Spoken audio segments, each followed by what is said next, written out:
நிறைவாழ்வு AG சபை வழங்கும் morning மன்னாவிற்கு உங்களை அன்போடு வரவேற்கிறோம். கர்த்தருடைய பரிசுத்த நாம் மகிமைப்படுவதாக. இந்த நாளில் உங்களை சந்திப்பதிலே மிகுந்த சந்தோஷம். இன்னைக்கு ஏதாவது ஒரு வேலை செய்ய போறீங்களா? ஏதாவது ஒரு விஷயத்துக்காக புறப்பட்டு போறீங்களா? ஸ்கூலுக்கு போறீங்களா? காலேஜுக்கு போறீங்களா? இல்லை ஒரு வேலை விஷயமா நான் வெளியே போக வேண்டியிருக்குது, ஒரு முக்கியமான விஷயம் நான் இன்னைக்கு கிளம்பி போறேன் அப்படின்ட்டு நீங்க தீர்மானம் எடுத்திருக்கீங்களா?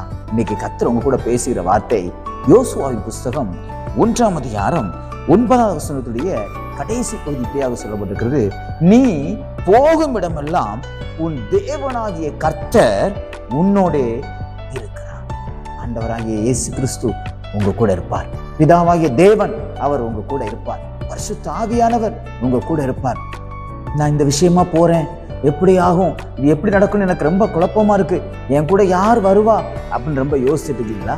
ஆண்டவர் சொல்றாரு, மகனே மகளே, நான் உன் கூட வர்றேன். உன் கூட யாரும் வரலன்னு நினைக்காத. நீ தனியா போறேன், ஐயோ எனக்கு துணைக்கு யாருமே இல்லை, எனக்கு ஆலோசனை கொடுக்கறதுக்கு யாருமே இல்லை, எனக்கு உதவி செய்ய யாருமே இல்லைன்னு நீ பயப்படாத. நான் உன் கூட இருக்கிறேன். நீ எங்கெல்லாம் போகிறியோ அங்கெல்லாம் நான் உன் கூட இருக்கிறேன். யோசுவாவோட நிலைமை எப்படிப்பட்ட நிலைமை தெரியுமா? ஒரு தலைமைத்துவத்தில் இருக்கக்கூடிய மோசே மரிச்சு போயிட்டான்.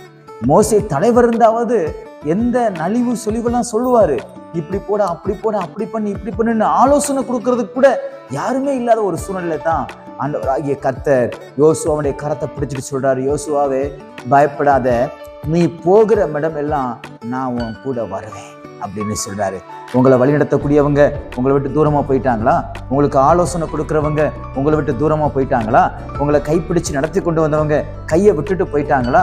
நீங்க தனிமையா இருக்கிறது போல ரொம்ப ஃபீல் பண்றீங்களா? நான் எல்லாமே கஷ்டப்படுறேன்னு சொல்லி ரொம்ப மன வருத்தத்தோட இருக்கீங்களா? பயப்படாதீங்க. கர்த்தர் உங்களை பார்த்து சொல்றாரு, நீ போகிற இடத்துல எல்லாம் நான் உன் கூட வருவேன். உன் வேலையில நீ வேலைக்கு போறியா, நான் உன் கூட வருவேன். நீ படிக்க போறியா, நான் உன் கூட வருவேன். ஏதாவது ஒரு விஷயம் நடக்கணும், ஒரு நல்ல காரியத்துக்காக போறீங்களா, அங்கேயும் கர்த்தர் உங்க கூட வருவார். எனக்கு அன்பான திரு பிள்ளைகளே, இந்த வார்த்தைகளை சொன்னது ஒரு சாதாரண மனிதன் அல்ல, வானத்தையும் பூமி உண்டாக்கின கர்த்தர் சொல்லியிருக்கிறார். ஆகையால் நீங்க பயப்படாதீங்க.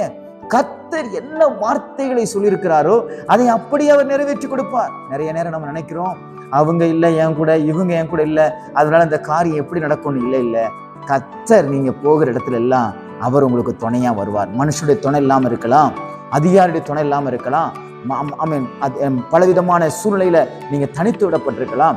அதெல்லாம் குறித்து கவலைப்படாதீங்க. இன்னைக்கு எங்கெல்லாம் போறீங்களோ, ஊழியத்துக்கு போறீங்களா, கர்த்தர் உங்க கூட வருவார். மருத்துவமனைக்கு போறீங்களா, கர்த்தர் உங்க கூட வருவார். எந்தெந்த இடத்துக்கெல்லாம் நீங்க போகணும்னு விரும்புறீங்களோ அந்த இடத்துல நீங்க தனியாய் போகவில்லை, வானத்தையும் பூமி உண்டாக்கின கர்த்தர் இன்னைக்கு உங்க கூட வருவார். ஆமென். அவர் வர்றதுனால என்ன நடக்கும்? எல்லா விதமான சூழ்நிலைகளையும் உங்களுக்கு அனுகூலமாக மாற்றுவார். பயப்படாதீங்க. இன்னைக்கு கர்த்தர் உங்க கூட வந்து எல்லா காரியங்களையும் உங்களுக்கு சாதகமாக மாற்றுவாராக. God bless you.